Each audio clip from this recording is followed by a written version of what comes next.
Tracking, alerting, protecting. This is WKYT News at 11. I hope that there is some justice. Frustration in a Lexington neighborhood tonight after many drivers say vandals slashed car tires were tracking the investigation. Beware of someone coming to your door offering to rake leaves, while Lexington city officials say it could be a scam. And how dozens of UK athletes are helping keep children battling illness warm this winter. WKYT News at 11 starts now. Good evening to you. Thanks so much for being here with us. Tonight, some drivers in a downtown Lexington neighborhood tell us they are frustrated, all because of vandals. Police say the vandals slashed tires on nearly a dozen cars parked in the West Main and Jefferson Street areas, and it's costing drivers hundreds of dollars in damage. Sam Smith talked to one of the victims. It's our top story at 11. I woke up Sunday morning wanting to watch football and do nothing, because that's what you do on Sundays, and instead we had to deal with this. Andrew Hall's car tire was slashed overnight Saturday. Tuesday night, it was towed off for repair. When an officer knocks on your door and you're afraid, you know, something terrible has happened and it's just a tire slashing, it kind of puts it in perspective a little bit. Hall says it'll cost about $300 to fix his flat. Multiple tires on some. We only had one, so we were, I guess, lucky. Police say 11 vehicles had at least one tire slashed. Tires were slashed here on Clare Alley as well as Jefferson Street and West Main. But everyone that was outside basically got hit. Hall says he's lived here for about 8 years, and this isn't the first time he's dealt with something like this. He says he had his car burglarized before. And they smashed the window to get, you know, $15 worth of, you know, office materials and paperwork that mattered to me but not to them. Hall and his neighbors hope this latest crime gets solved. I hope that there is some justice. You know, I'd like to see whoever did it get some sort of punishment. In Lexington, Sam Smith, WKYT. Lexington police tell us so far they have not made any arrest in this case.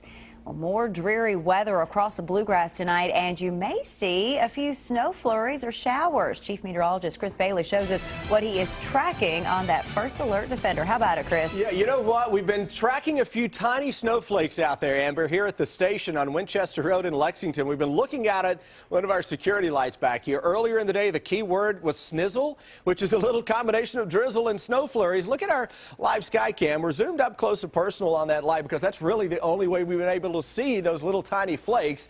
Right now, not seeing a whole lot out there, but a few minutes ago, we had some of those coming on down the pike, and it's all courtesy of a northwesterly wind flow with just a ton of clouds. And embedded within those clouds, you'll get a little disturbance that can give the air enough of a kick in the pants to get it to lift to create some snow flurries or drizzle from time to time. And over the next couple of days, all that low-level moisture on a northwesterly wind flow around here usually means snow flurries. Temperatures haven't budged since the middle of the morning in most areas. We've been in the mid to the upper 30s. If you were with us at 6 o'clock tonight, we were at 37 degrees. We're at 37 degrees at 11 o'clock tonight. That's what you get when you have a lot of overcast conditions. What'll happen, though, is that eventually a little colder air is working on in later tonight into tomorrow. That will give the areas that even have some drizzle a little better shot for seeing some of those snowflakes. Wind chill, by the way, is at an even freezing for Lexington, Mount Sterling, and Moorhead. Amber, when I come back in a little bit, we're going to talk about how the potential that the clouds and the cold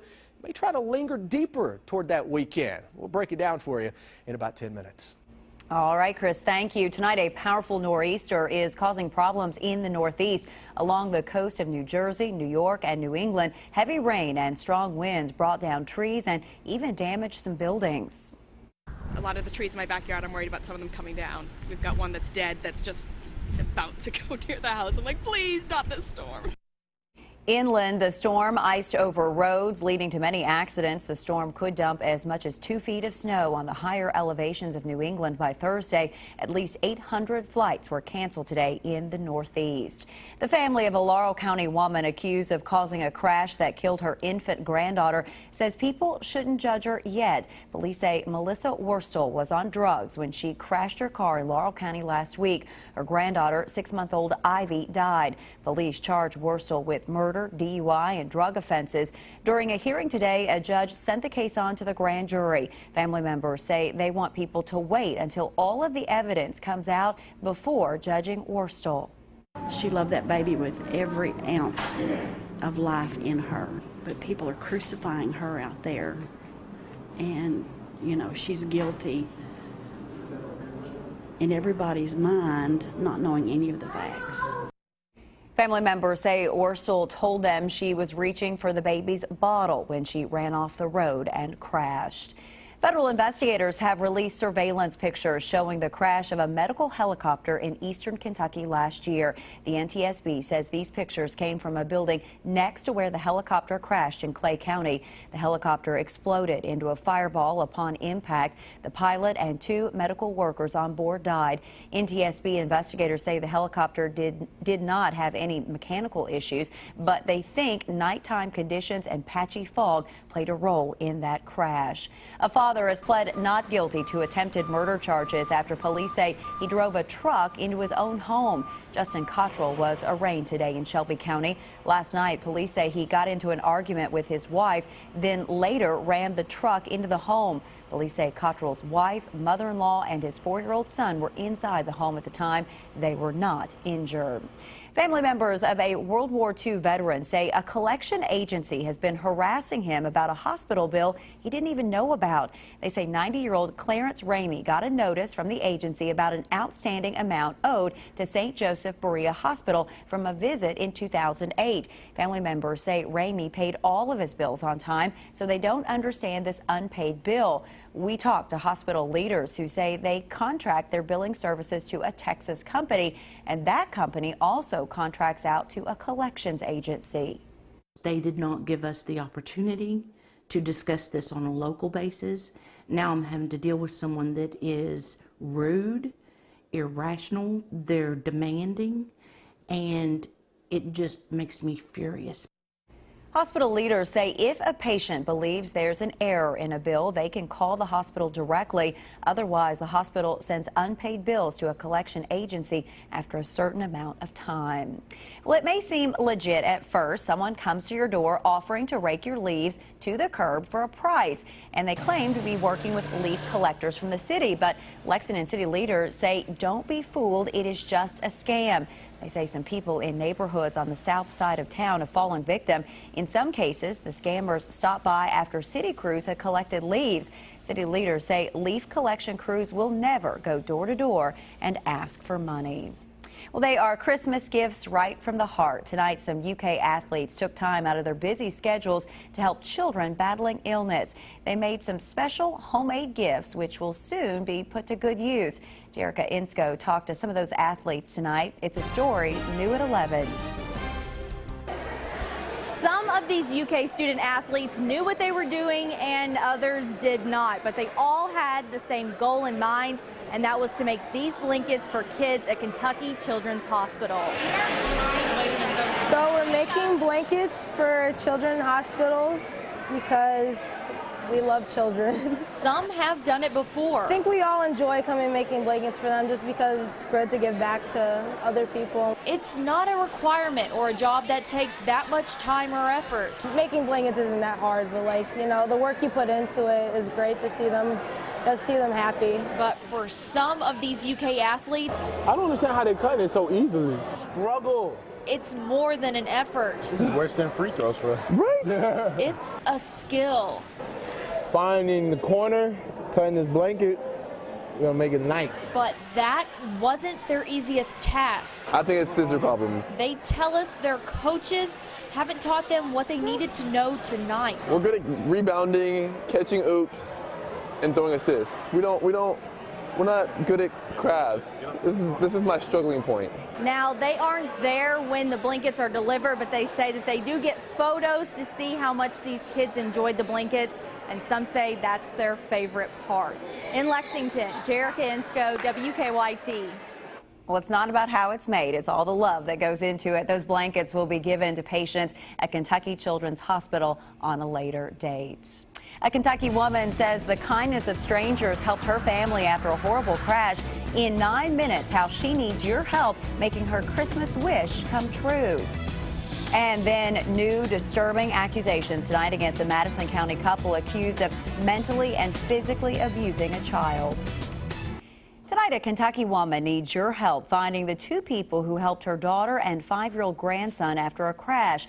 Police think Deborah Miller's daughter, Kendra, had a medical issue causing her to lose control of her car last month and crash into a pole in Oldham County. Kendra's son, Braden, was with her at the time. Kendra later died at a Louisville hospital, but Braden survived, and he told his grandmother about two people who helped them after the crash. He said, "Nana, these strangers, a man and a lady, helped Mommy and me at the accident. The lady stayed with Mommy and kept talking to her." Deborah Miller says her Christmas wish is to find the people who helped them. The Oldham County EMS and the LaGrange Fire Department are working on a special surprise to bring some holiday cheer to Braden. Tonight, we are learning more about a child abuse case against a Madison County couple. A grand jury indicted Julio Valadares and Linda Richmond on abuse and assault charges. Investigators say the couple mentally and physically abused Valadares' 9-year-old daughter for nearly a year. They say the couple starved the girl, sprayed rubbing alcohol on her wounds, forced her to stand in a cold shower, and beat her with a belt. Neighbors say they're in shock. Because nobody didn't know what was going on. If people had known what was going on, they'd have put a stop to it. The couple has been in the Madison County Detention Center since police arrested them in October. Tonight, we have learned the man who founded a well-known car dealership group has died. A company spokesperson says Sam Swope died at his home in Louisville today. He was 88 years old.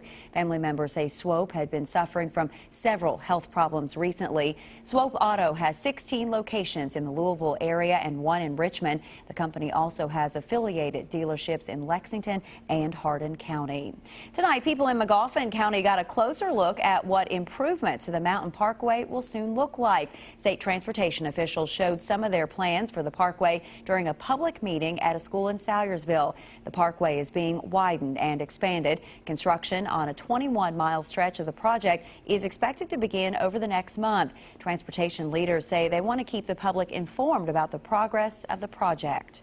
What we want to accomplish tonight is let the public know where we are from both a design and a construction standpoint. Transportation leaders say people driving the parkway could run into some delays during the project, but they say the road will be safer in the long run. Once the project is complete, transportation leaders say you'll be able to drive on a 4-lane road all the way from Pikeville to Paducah.